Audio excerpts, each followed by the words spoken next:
Hello and welcome to the Storytelling with Park podcast. We will, as always, start with a story. Engineering and medical fields were the safest career choices in my household when I was growing up. My father had both sides of his brain equally active. Music runs in our family. He would have become a violinist or a music director if he wasn't an electronics engineer. He pursued music for a long time until it started affecting his grades. One fine morning, he made a choice and music was out of his life. My mother is talented too. She doesn't do anything with moderate passion. Even today, if she has a spice recipe to try, she wouldn't come out of a kitchen until the perfect ratio has arrived. You cannot expect her to exist in your day-to-day life until she is done. So anyway, when I was born, I wasn't welcomed by just people. I was welcomed by engineers, and quite too many of them. Engineers who were head over heels in love with their subjects. Science became the greatest religion in my family. I knew lawyers, I knew bankers, I knew artists existed too, but they were barely active part of my world. I saw that engineers lived in how. My father and his friends would get overwhelmed about some scientific facts or inventions or discoveries every single day. News channels, Discovery Channel, and National Geographic were the most played channels on my TV. It's very natural for a child to follow the lead. I did what I saw. I decided that I loved the engineering stream even before I could feel it. That said, I had the potential to nail it as an engineer as well as an artist because I got that in my genes. But my innate confusion and restlessness and certain unattended factors of my character posed a major problem in the future. That's when my struggle of finding common ground began. My mother says I was a hyperactive fetus. My movements were prominently visible when I was growing my being inside her. She often says that with a sense of embarrassment, though. As a child, I was very studious, but as I grew up and discovered a few other innate abilities, my attention began to drive away from anything routine. I just wanted to break loose of a systematic pattern. If I'm studying science, I don't want you to tell me which topic should I study or for how long. If I'm painting, I don't want you to instruct me about that either. Just let me be. Now I knew I needed a life like those around me. My brain knew I loved the stream, but my mind didn't recognize that idea. In my house, everything had a technique. You have to dry clothes with the logic to the process. You have to place objects logically. You have to cut a large sheet into small pieces logically. You cannot just act. You have to think and find the most optimum method to complete a task. Of course, despite my reluctance towards the patterns, my parents managed to put some order to my life. My well-wishers foresaw the engineer in me. It was common to see people making statements like, oh, she is going to make one hell of an engineer just like her father. I took that way too seriously, but my being was constantly acting against that. I used to have endless questions to ask my teachers and friends too, but they wouldn't entertain it, of course, beyond a point. So teachers either did not have the answer or knowledge to handle a child like me. If a question was left unanswered, I would spend the entire time engrossed in it. This meant compromising on the remaining part of the lecture. Only my abilities as an artist would take me off the thought. If I didn't have any project going on, I would bring question home to my father. He had all the time in the world to solve my problems with me, but that wasn't the solution. I could not have made my father do the job that was supposed to be done by me during the 8 hours of my school. My parents have a love marriage and they both come from different cultures. Anyone can see that difference very clearly if they closely look at both sides of my family. They're almost two different worlds. But in my house, what I saw was a common ground where both coexisted. I was in the third standard when I learned that their marriage was indeed an adventurous one. Back then, marriage between two people practicing different religions was taboo in India. But when the news broke to me of their bravery, of going against the norms, I felt a huge sense of optimism. I still remember the very moment and the feeling of this discovery. It was my aunt's marriage and a famous song. This one is in Hindi. I would like to speak up the lines. मेरे सामने वाली खिड़की में एक चांद का टुकड़ा रहता है. These lines translate to, in the window across from me, a piece of moon lives. This song was played in my aunt's marriage for my parents because they were neighbors and that's how they met. After that event, I subconsciously started to feel very strongly for the idea of finding common ground for things and people opposite in nature. Because of my decent talent in art and music, my art teachers would take me away with due permission. So I started officially bunking my science and maths classes to pursue my hobbies while lying to myself that I'll cover up at home. But all I did after reaching home was again some kind of an art project or anything that wasn't maths or science. However, physics still fascinated me a bit. That was reflected in the long explanations of derivations that I would write using multiple books. Political science was another subject that immensely occupied my thoughts and time. I do not remember writing for any subject more than I did for political science. I missed the hint there. I failed to notice that I like to write and I like to understand different walks of life and an institution called nation. My school days were spent battling this urge of finding a way out to have my legs on both the boats and still reach the shore safely. Anyway, as decided, I chose physics, chemistry, maths in my higher secondary and eventually became a civil engineer. The confusion carried over during the 4 years. My thoughts shifted from engineering to architecture to designing before I finally got into writing.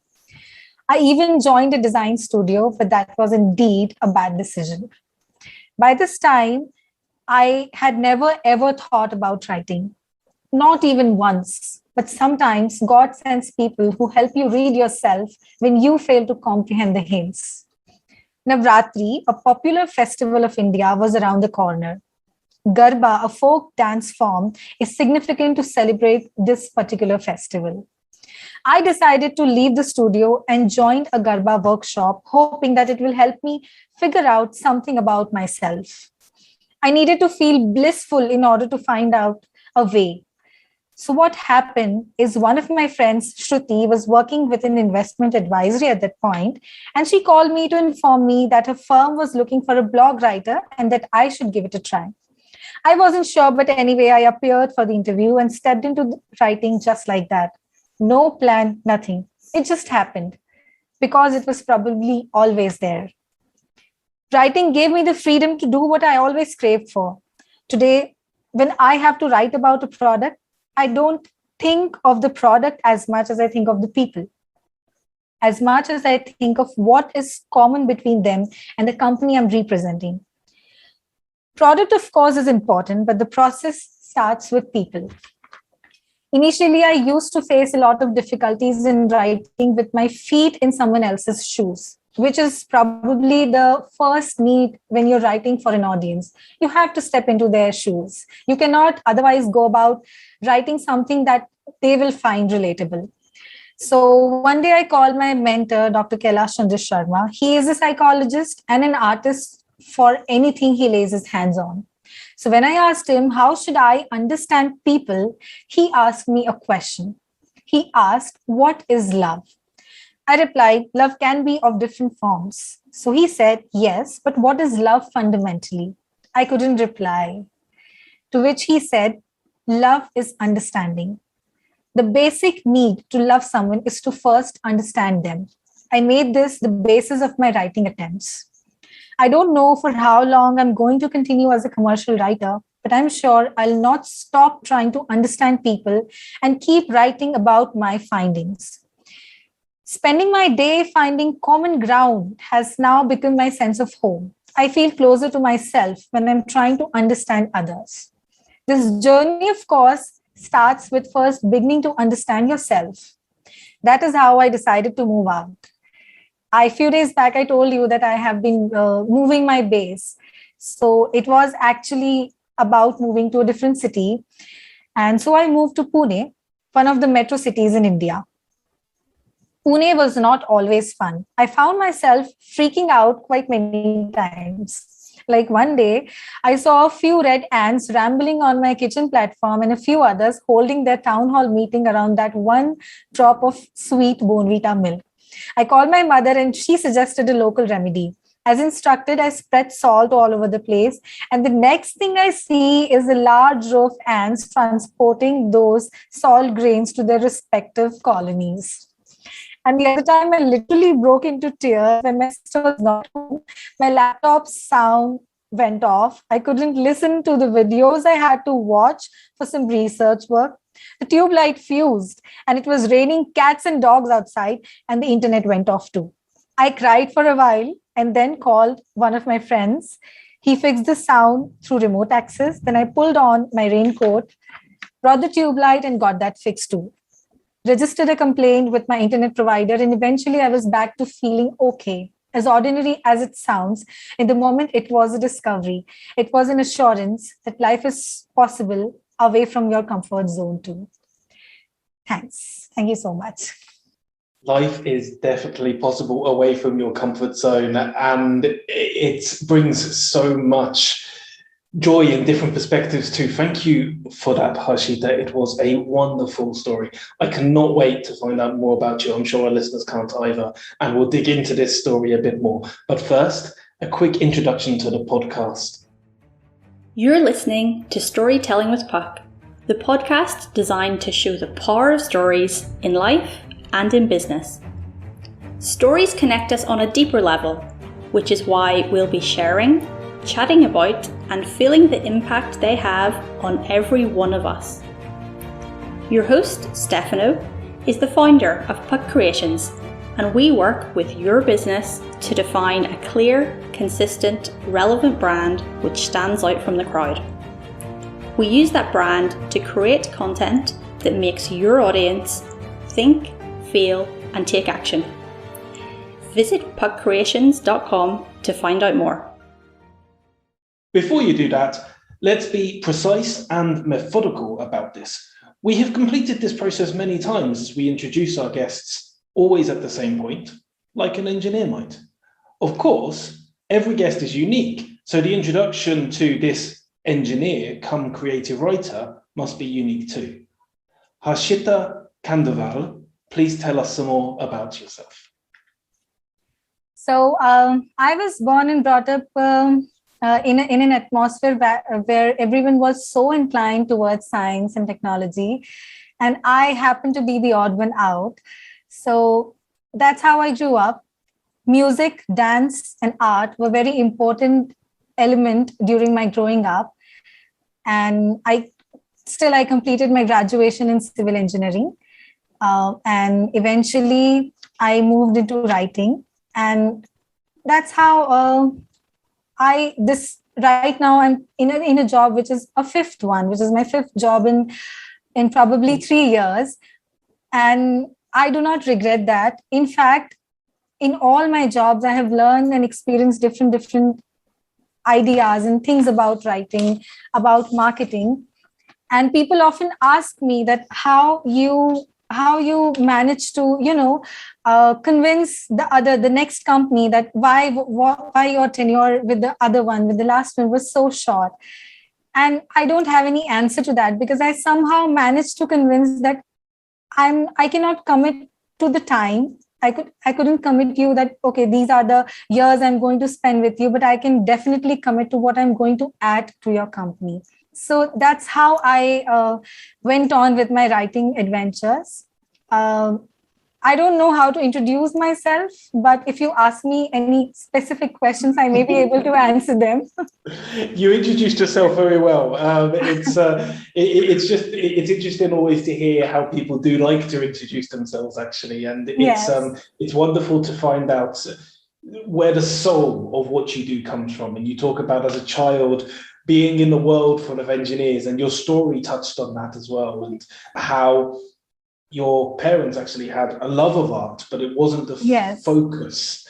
So the love of art was inherent somewhere, but you didn't get to fully experience it or understand it as you were growing up. And it was only when you became an adult that it was truly inherent in you. I love the way you tell that. But you mentioned, we'll start where you ended your answer there, and we'll probably dot around the place a little. You mentioned that you've moved from job to job recently, and from career path to career path, and working in different areas. What I loved when you said that was that when you go for the interviews, what you explain is that actually it's not about how long I'm with you, but it's about the value that I can add whilst I am there. Because how long you are with a company doesn't really matter. What matters is how long the duration of what you have added stays with the company once you are gone. So I think our guest on the last episode, Claudia, is a careers advisor. Yes, and I think watched she that. would have. Did you listen to that? Brilliant. Yes. So I think she would have really enjoyed that answer, because I think to her she feels the same. It's not about the length of time; it's about the value that you can offer, and also then what the company can offer you in return for what you are doing. But what I want to focus on a bit more is this love of writing. There's a clear creativity in what you do, in the way that you brought us with you from the very beginning of that story to the end just now. It was brilliant. And when you take that into the commercial world, you talk about the idea of having to focus on your audience. Tell our audience here on this podcast a little bit more about how you think about that and what you do to put yourself into somebody else's shoes and to write in the way that applies to them when you are writing from a commercial aspect. Yes. When I'm writing for a product, definitely my intention is to sell the product. But having said that, being salesy hasn't worked well for anyone so far. Being salesy does not work for anyone, especially now when people have everyone around them putting some or the other emotion into their brand, into their idea, into their concept. It's very hard for you to stick to your audience or to keep people engaged with your brand while only talking about the product. So the first thing you should do is first of all, you should be empathetic as a brand. And empathy is very important, because when you have empathy in you for your audience, your product automatically becomes something useful for them. Your product automatically become more human, and it's not just a source of earning. It is making some change in their lives. So it all starts with the problem. What problem you're solving? What is the problem that you are going to find a way out of for your audience? So I start with that. For example, right now I'm working for a platform who are offering a holistic development approach to kids, to early education, to support the early education. And my job is to understand kids. My job is to understand parents. So I understand them. That's some job. That's a difficult job. Yeah, that isn't, but that is a fun job, because you don't have to go out and just interact with some alien people. You have kids in front of you, you have parents in front of you, all around you there are kids and there are parents, and you can clearly see what is the problem they're facing. And you have been a kid yourself. You have faced a few problems as a child. You have seen your parents struggling with your siblings or with yourself, understanding what you wanted. So that's how and every writer has to find their source of inspiration before writing. For example, this is how I approach this problem. If I'm writing for parents, if I'm writing for kids, I have to first look around me. So every product goes like that. For every ad, you have to look around you and understand the problem. Once you understand the problem, you know that what could be the possible solutions. And after that, you know that what are the possible solutions, you're able to offer them. And now you talk about that. You talk about the problem and you talk about the solution that you could offer.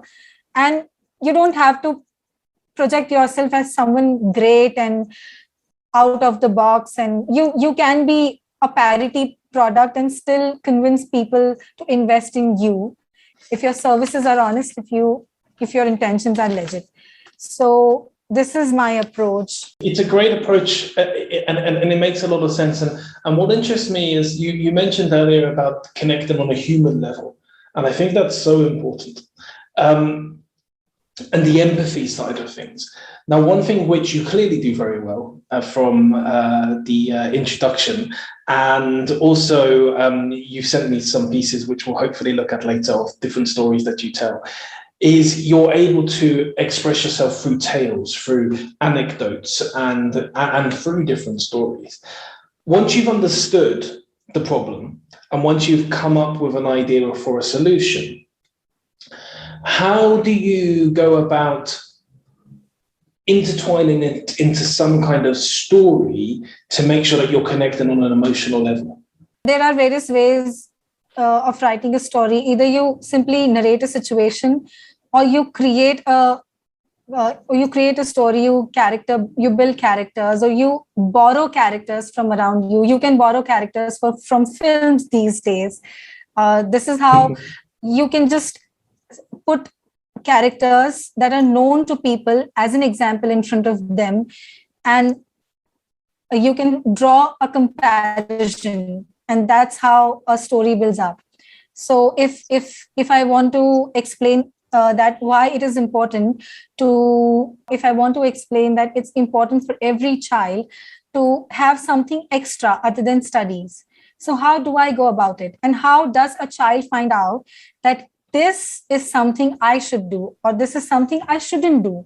So I have to draw comparison in two kids, one who did that with a proper approach, who went about it with trial and error methods, who waited before jumping to the conclusion that this is what I want to do, who got the environment where people were not trying to oppress their ideas upon that child, and they were actually being observant that what is going on with this child.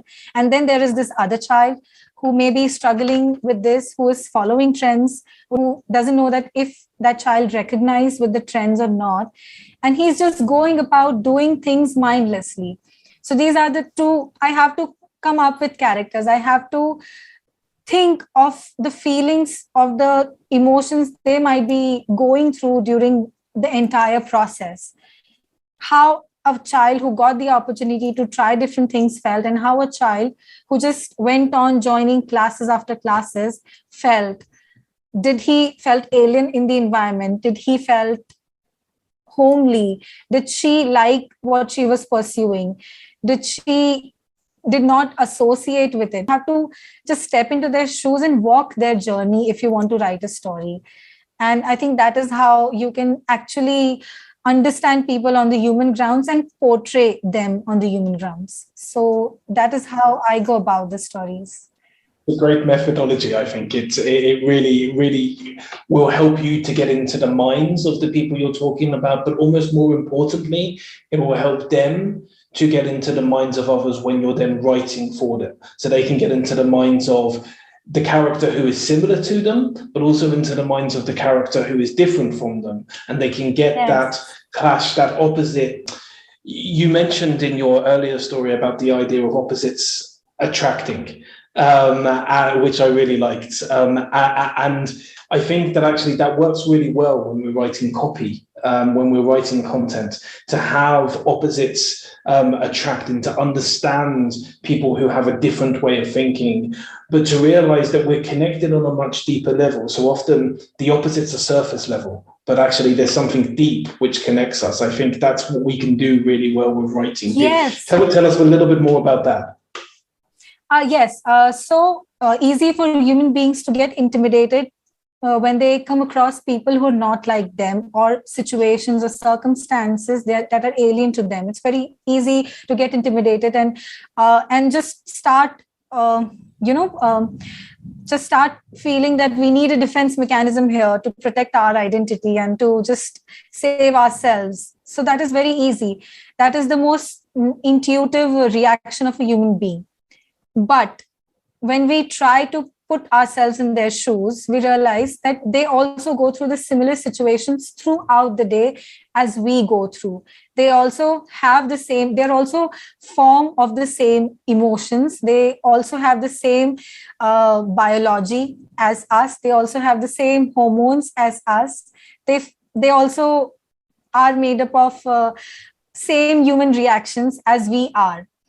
I was one day watching this YouTube video about storytelling itself. So that guy actually introduced the hormones. He talked about the hormones that are induced while humans connect to a story. And I think he was named David, I suppose.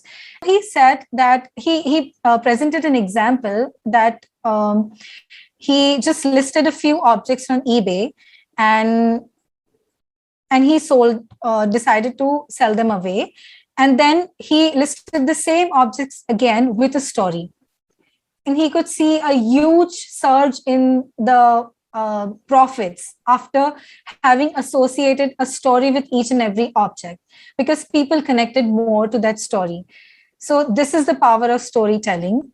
And this is how, storytelling conveys that there is something common always, no matter how uncommon you are, no matter how alien you are to each other, there are certain common ground always. And if you have cracked that code, you can bring so many people together on the same page. So, and I guess that is marketing, because if we closely look at audiences, every single person is different, is unique in their own ways. But still, writers manage to have them all act in one direction. They create that emotion. They create that. Trust needed to bring all of them act in one single direction, and that's how a brand becomes big through storytelling. So if we manage to find that common factor in human beings, that is how we know that yes, we are all same after a certain level. No matter how much alien we feel for each other, no matter how much we may fight also, but certain things will be always same in you and me and every person around the globe. So I think that is the way to go about it. I think you're right, and there's something we talk about a lot of Pod Creations, which are the 4 key areas of your brand: consistency, clarity, standing out and being different. But the one that comes kind of in the middle is about relevance. And I think when you explained just then the idea of how does a marketer, when people are so different to each other, and we all have so many individual traits and things that make us unique, how do you then find the commonalities that are going to get them to buy your product or to buy your service? And I think the key point of what you said then is that we are all different in so many ways, but we will all have things that we have in common. We will all have commonalities with people on different areas of life. So to try and say, well, here's a label of this person and this is this type of person is impossible. But what you can say is that lots of people have this particular trait, which is really, really relevant to the product or the service that I'm selling. So even if everything else about them is different, they all care about this one thing, or these 2 things, or these 3 things. Yes. Which attract all of these people at the same time to us, and they can find common ground among us, and we are the common ground. And when, as a company, because it's great to find common ground amongst people in general when we take it away from business, but if you can be the common ground as a company, you've hit onto something really special.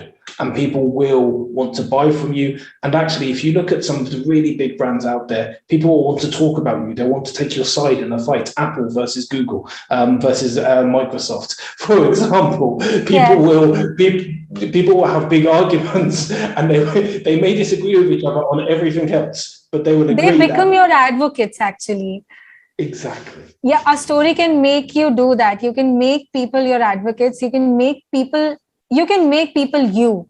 If you have a strong story, if you have that one relevant point to your brand, to your voice, to your tone, you can make people you. You can make them your brand, and you can become them. So yeah, this is all about that one relevant point. That's perfect. I love the way you describe that. And I think it's inherent in the way that you tell your stories. And I think that it's actually a really good time, if you are happy to, if we can maybe have a look at one or two of your other shorter stories that you've written. I know you write them in a journal format, and some of them are about you specifically, and some are almost related. Would you mind maybe telling us, I will leave it open as to which ones you would like to pick, but maybe a couple of those short stories, because I think they really bring us to the heart of who you are, and they're also just entertaining, which is part of the reason we're here. I would like to here mention that running and yoga really helped me with my writing process also. This sounds stupid maybe, but it does help me a lot. Running and yoga. So first of all, I would like to tell you how I got into running. So I was a clumsy child always, and I used today, even now, I run 10 kilometers a day. And 10 kilometers per day? Yes. Wow. Yes. Well done.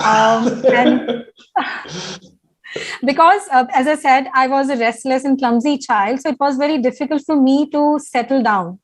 So I actually settled down while running. I found my concentration while running. And how I got into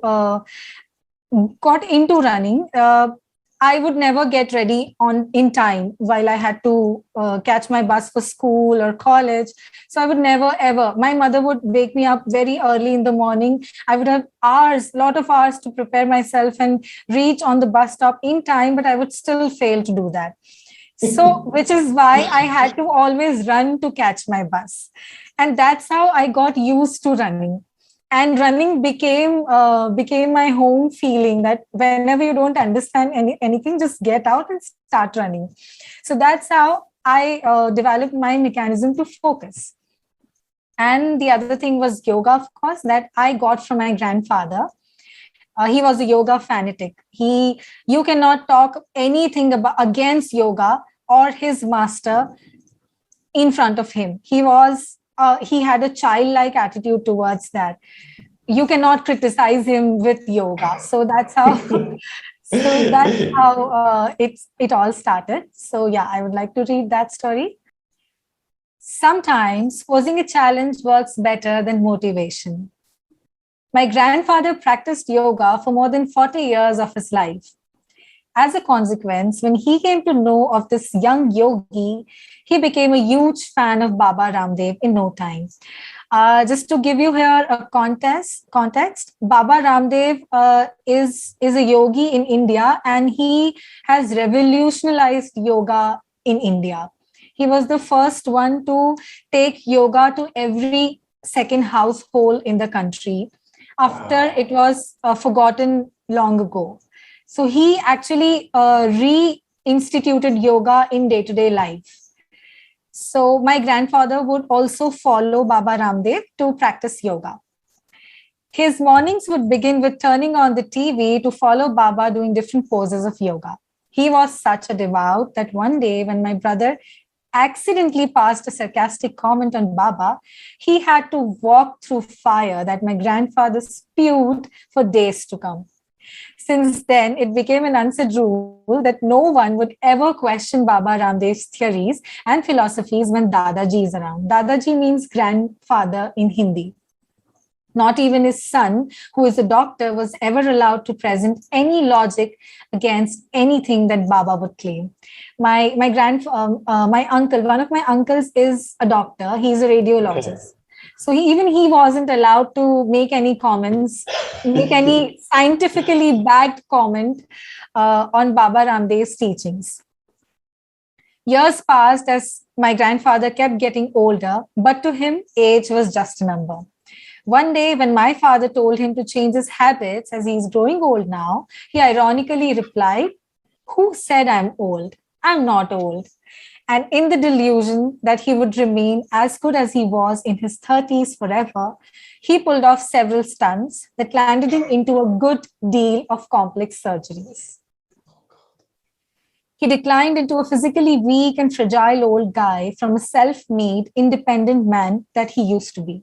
However, yoga remained an integral part of his routine in some or the other ways. I remember every Saturday he would come to my place and take me away to spend the weekend with him. And I remember every Sunday waking up to him trying to pull on some yoga poses, breathing, his twisting body, breathing and trying to maintain a balance. And that was how I used to see him trying to do every morning. He was so keen about doing yoga that I don't remember even single day of him not doing yoga. None of the grandkids were bothered even for a glass of water. He would do it himself. So this one day, my 80 years old grandpa was sitting in Vajrasan on the edge of his bed. So I don't know how to explain Vajrasan, but you're sitting on your knees actually. That is Vajrasan, yes. So he used to, that is a yoga pose, and he used to sit like that daily after having food. It is said that it's good for your digestion.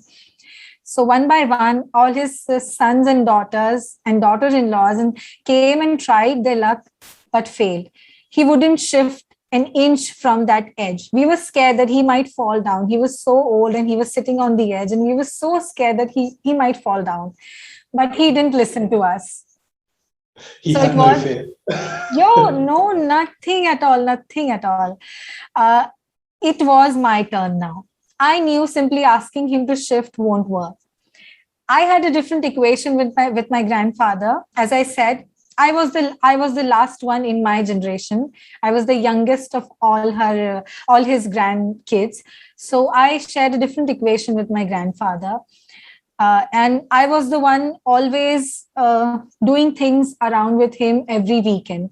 I would watch films with him. I would clean his stuff and just hang around with him and eat dishes he would make. So that was the kind of equation I shared. So now it was my turn. I knew simply asking him to shift won't work. So very subtly posing a challenge, I said, "What good did all those years of yoga do to you if you can't even shift a few inches? You failed, Baba Ramdev." The pain he had to suffer to take the load on his broken shoulder was not more than the pain of failing his yoga master. And for a few moments, he once again became the swift and able man who trembled, yet managed to immediately demonstrate what good had all those years of yoga done to him. So this is how he went about his passion for yoga. He was so passionate. And I think why this helped me with writing, because scientifically also there are many benefits to yoga. Mm-hmm. But as I said, writing is all about understanding people. And it is believed in India that yoga is something that connects all the people universally, because that feeling is same for everyone. The effect of yoga is same for everyone. So you tend to connect more with people. You tend to understand where they're coming from. You become a part of nature on a later stage of practicing yoga. It's not very normal in people like you and me, but those who are, I mean, if you do not practice yoga, I don't know about you, but I do practice yoga, but definitely not to any level that it sounds like your grandfather practiced. That's for sure. My sister is a yoga teacher. Oh, that's great. I have some support. So you have yoga in your family. I have yoga in my family. I love it too. I agree actually with what you're talking about, that it can connect you. I think part of it is to do with the meditative process. Yes. I'm a huge fan of meditation, both within yoga and also separately to yoga. I enjoy meditation. And I think it's just to me, meditation is actually really interesting, because I think sometimes people hear the word meditation and bulk, because they think, oh, I have to sit there and breathe really heavily for an hour at a time, and I don't have time for that. I need to go about my daily basis and do all my work and whatever it is that I'm doing. I've got to look after the kids, etc. But actually, meditation, as far as I recognize it, is really about focus.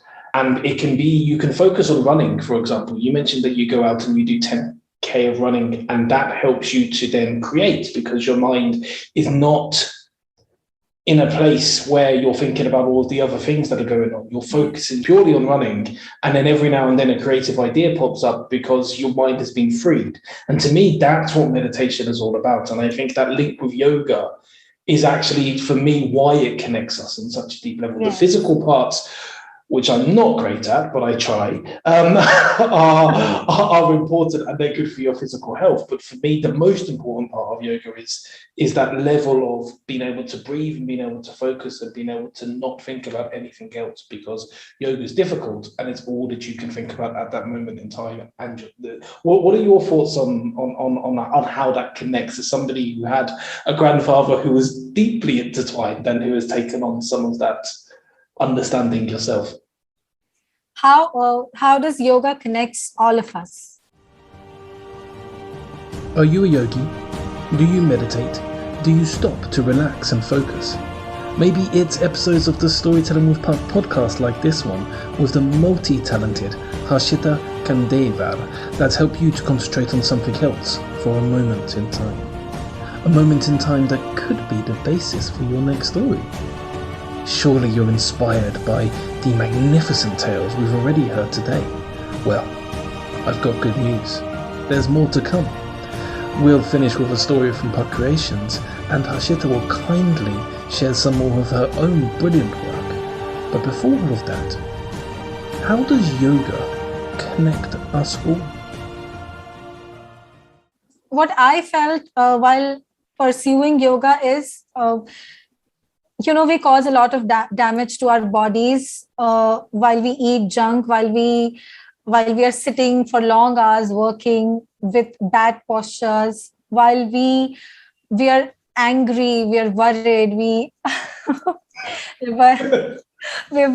For our listeners, sorry, I just sat up very straight, which is why Harshita is laughing. I also struggle to sit straight, honestly. So we damage ourselves a lot, and somewhere it is all reflected. Whatever the problems we are facing within us because of our actions is reflected in our behavior with other people as well.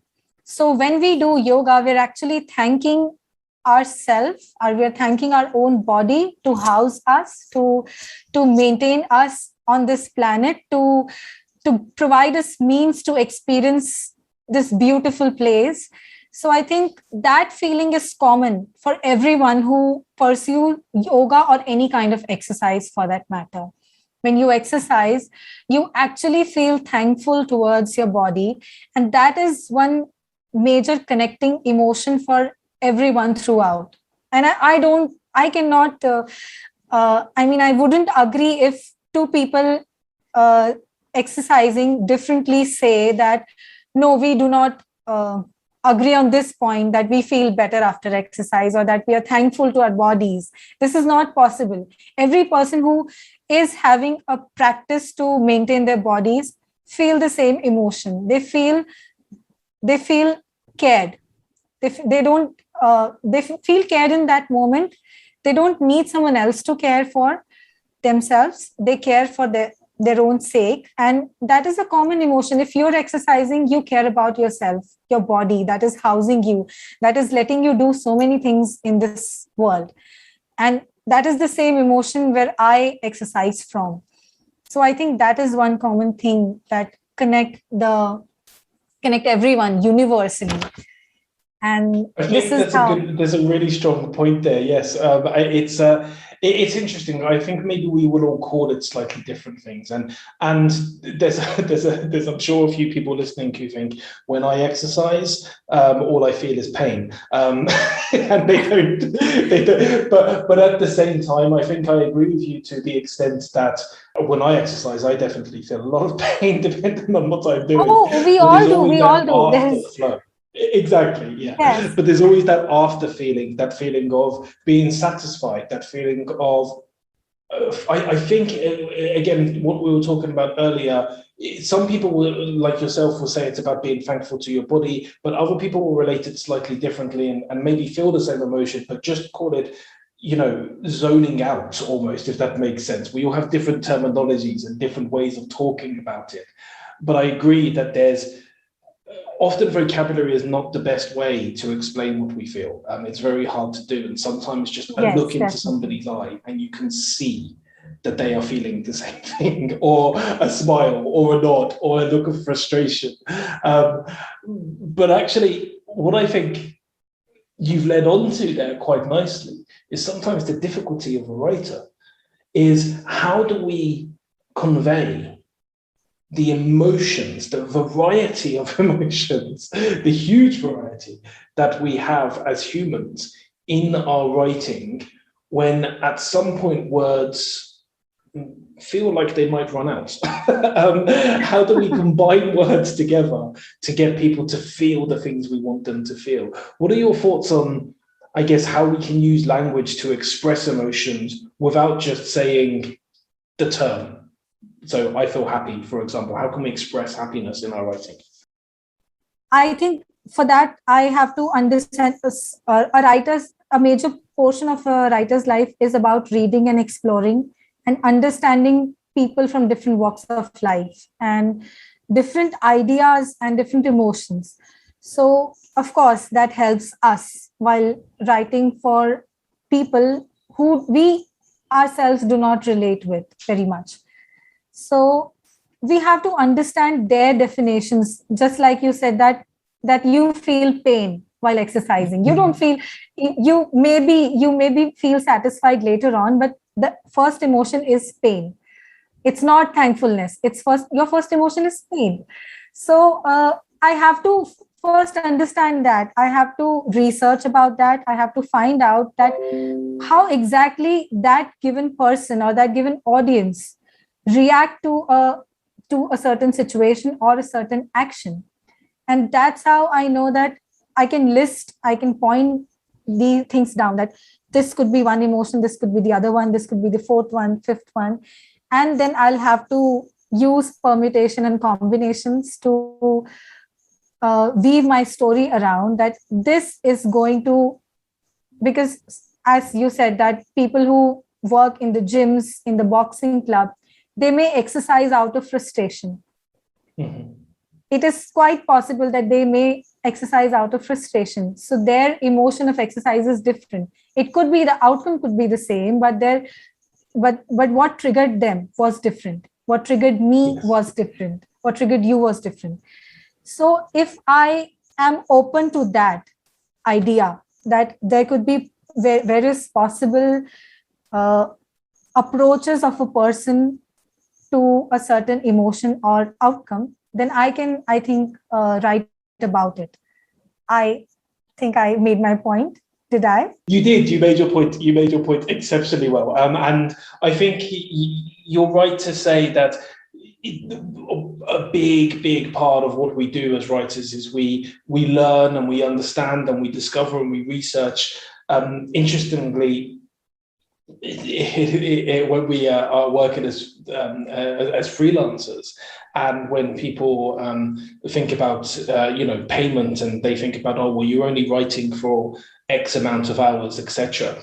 At Bug Creations, we never charge by the hour, and there's a very good reason for that, because the amount of time it takes us to actually write something is a very, very, very small part of the amount of time it takes to complete a project and the amount of time it's taken for us to understand what we're writing about, not just that particular subject, but as you say, people in general. Every single day you're exploring, you're touching on people's lives, you're making a note about something that happened which was a little bit different to something you've seen before. You're looking at things that where people are having similar problems. And all of that is part of the value that we actually give as commercial writers.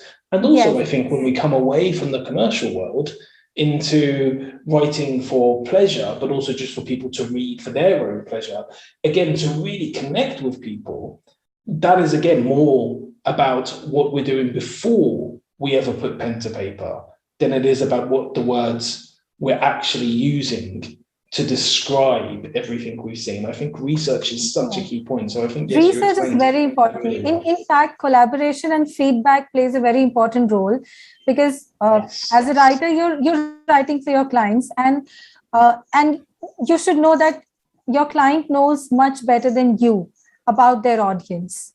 So it's always better to have faith on them, have faith on their observation, their experience, and get as much detail as you can from your client that you're writing for, and go back to them again and again and ask them questions, ask their opinion about your write-ups and what they liked in other businesses and their idea about their business, how they see their audience. And this is very important. That feedback really works wonders for me, at least. Whenever I collaborate with my clients and I sit down with them and I try to, if a writer is very reluctant to changing what they have written, then it often ends up in a mess. You have to be open to the feedback. You have to change what you thought of it, and you have to let your ideas loose while writing for others. So I think that is another important aspect of making something work for a large audience. Completely agree. And actually, the way you just described that reminded me of something I read that you sent to me, which I would absolutely love if you could read to our audience, because it's taken me into a bubble. So maybe you could read bubbles for us. Oh, thank you so much. Thanks a lot. I would love to do that. Discovering bubbles. Some events shifted me eccentrically. Bubbles broke when I wasn't really prepared to get out of my comfort zone. Though not discernible from a distance, I knew I was knocked to a different life and started finding my way back to the normal. Lucky I was, as I did find my way back to not one, but many parallel worlds into the stories I read. I would read too much that I would fail my exams and still not bother. I got addicted to living different plots up in my head. Some days I would become a refugee from Dhaka, and then on the other days, I would serve as military doctor in the Second World War. I empathized with the characters, fought on their behalf, celebrated with them, ran, chased, abandoned them, and you just name it. I did everything but not quit reading, not quit probing into other imaginary lives, and not quit discovering new bubbles. Eventually, I understood that all I want is to discover bubbles enveloping me and keep breaking them until the point I can observe them as an outsider. Maybe that's how we weird human evolve. Thanks. Thank you so much. I think it is. I love that. I read it a couple of times because it reminds me of me too. So it's something that we could definitely relate on. And I think many people in the creative industries, in the creative arts, and I think a lot of people outside as well, will have that relatability of discovering bubbles, constantly finding ourselves in different new places and wanting to work out where everything started, where everything ends, what are the bits in between.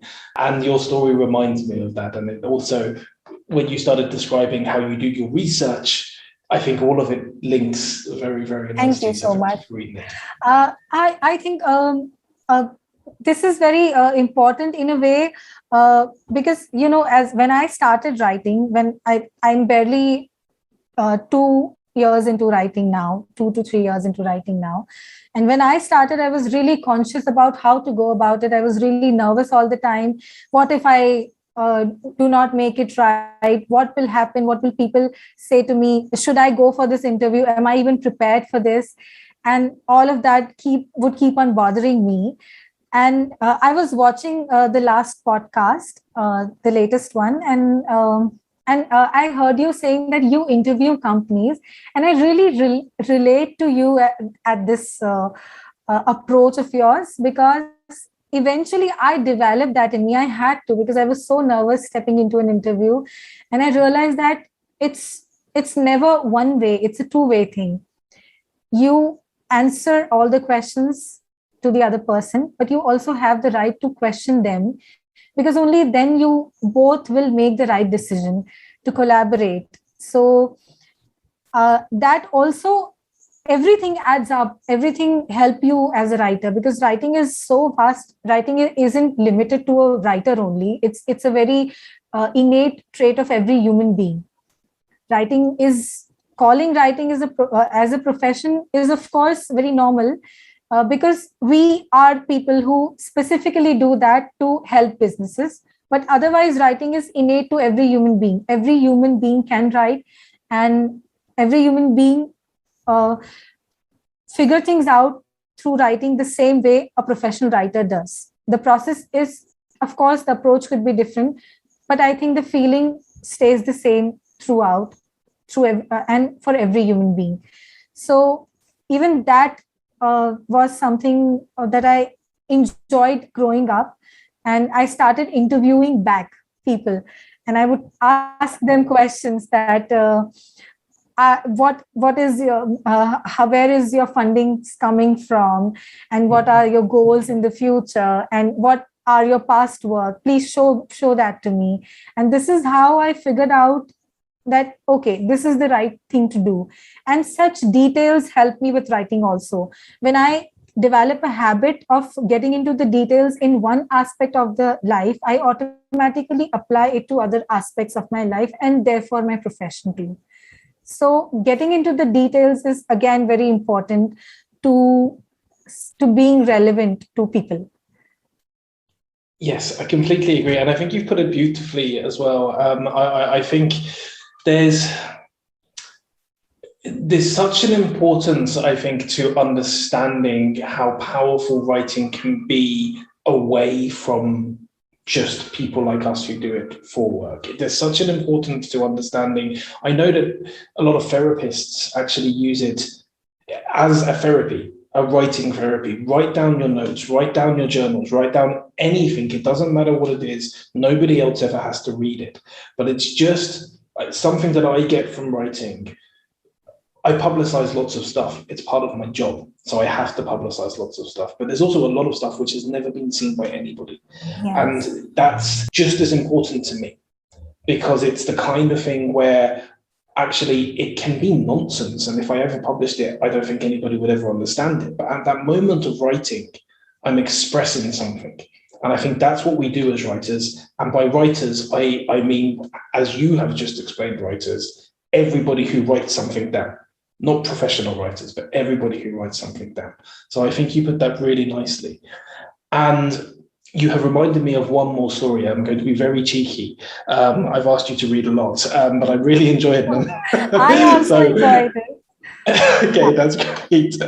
So before we say our goodbyes and before we end this episode, I would absolutely love it if you could read one more, which you just reminded me of, which is called "When the Lion Decides to Write." Yes. Oh, that's one of my favorite. History will keep glorifying the hunter until the lion learns to write. That's an African saying. While filling answers to the questions posted by a website, I mentioned this quote when they asked, which quote are you living your life by?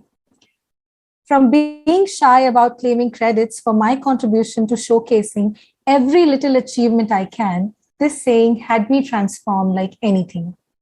And this is how you get your dues in the world where bypassing is easier than addressing for most. Endorse what you think shapes your identity. Endorse what you think you want to own. Endorse what you think affects your loved ones. And claim that you know you cannot afford to lose. Because yes, the history will keep glorifying the hunter until you, the lion, will learn to ride. Thank you so much. I absolutely love that story. I don't think I'm going to dig in too much more to it. We've already slightly talked about it, and I will let people take up their own ideas of what that means to them, as all good writing can do. But thank you so much for reading it. Now, there are going to be a lot of people who will want to find out more about you than we can ever fit into the space of a podcast episode. So if they would like to find out about you, if they would like to maybe work with you or to collaborate or whatever it is, how can you be found? So that is something I still struggle with a lot of times because I'm still hesitant about putting myself out on the internet for business for my business ventures.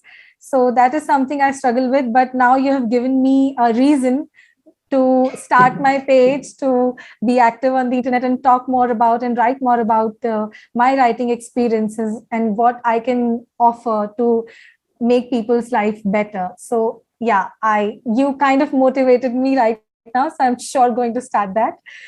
So I really enjoy talking to you on this podcast, and I'm mainly available on LinkedIn.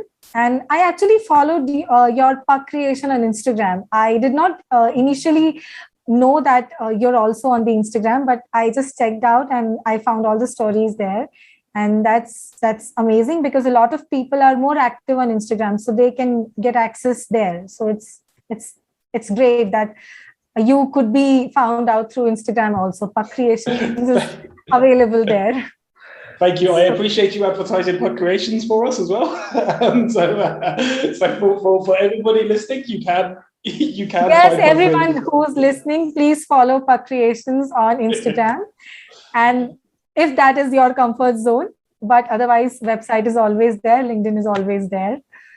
So, yeah. Indeed. But we'll take it away from us for a second because this is all about you, Harshita. But thank you so much for promoting Puck Creations. But more importantly, thank you so much for coming on to this podcast episode, for sharing so many stories. I know I was a little bit cheeky in asking you to. That was even easier for me, Stefano, because I am not comfortable with speaking without writing. I think that's how writing makes a better profession for me, because I put my thoughts forth on paper first, and then it becomes easier for me to convey, to put things thoroughly the way I want to. So I think that was better for me to read out my own stories, because I find myself in stories. So I enjoyed reading all my stories here. That was not a pain at all. That was a pleasure, in fact. Well, I'm 100% certain that all of our listeners will have enjoyed listening to them as well. So it has been an absolute pleasure. We will, as always, finish the podcast with a story from Puck Creations. But for now, Harshita, thank you so much. Thank you so much. Thanks a lot. Be still. Breathe. Yours is the air. Yours is the sea by a land so fair. Yours is the beat of the rhythmic drum. Yours is the first step. Yours is the run. Move at pace, first to the line, first to the sun as it starts to climb, first to the boots that thumps as you soar, first to the camp, strong to the core. Step back, slow, be at one with the flow, be at one with the morning. There's time to bestow. Be at one with vinyasa. Be at one with peace. Be at one with hatha. Be.